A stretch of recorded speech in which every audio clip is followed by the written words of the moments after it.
National equipment identity register NEIR ব্যবস্থাপনা চালুর প্রতিবাদে এবং বিটিআরসি ভবনে হামলার ঘটনায় গ্রেফতার ব্যক্তিদের মুক্তি ও কারওয়ানবাজারে পুলিশের টিয়ারশেল ও লাঠিচার্জের প্রতিবাদে রাজধানীতে পরিবারসহ মানববন্ধন কর্মসূচির ঘোষণা দিয়েছেন মোবাইল ফোন ব্যবসায়ীরা। Mobile business community Bangladesh MBCB এই কর্মসূচির ঘোষণা দিয়েছে। একই সঙ্গে টেলিযোগাযোগ উপদেষ্টার হস্তক্ষেপ দ্রুত সময়ে NEIR বাতিল করে ব্যবসায়ের সুযোগ করে দেওয়ার দাবিও জানিয়েছে তারা। মোবাইল ফোন ব্যবসায়ীরা বলেন, করহার কমানো, বিটিআরসির আরোপিত বাধা দূর করা, আমদানির নীতিমালা সহজ করা সহ কয়েক দফা দাবিতেই তারা এই মানববন্ধন করছেন।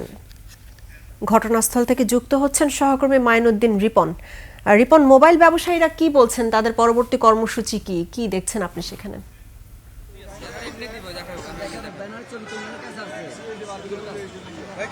রাহি, আপনাকে ধন্যবাদ। এই মুহূর্তে আমরা রয়েছি মোবাইল ব্যবসায়ী সংগঠন যে MCB, তাদের বিক্ষোভ আয়োজন করেছে।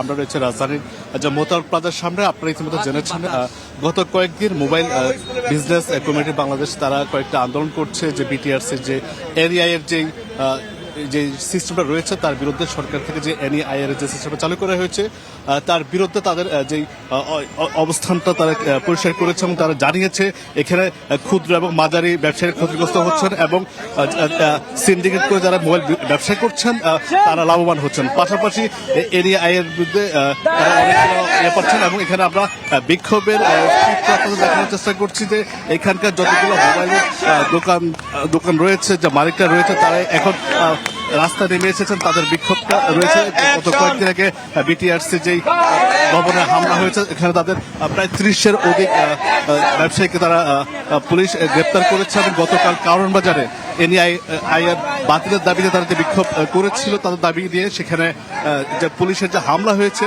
যে হামলার প্রতিবাদে তারা আজকে মোবাইল মালিক সমিতি তারা সেখানে বিক্ষোভ করছে এবং এখন পর্যন্ত তারা বিক্ষোভ করছে। কিছুক্ষণ পর তারা স্লোগান দিচ্ছে।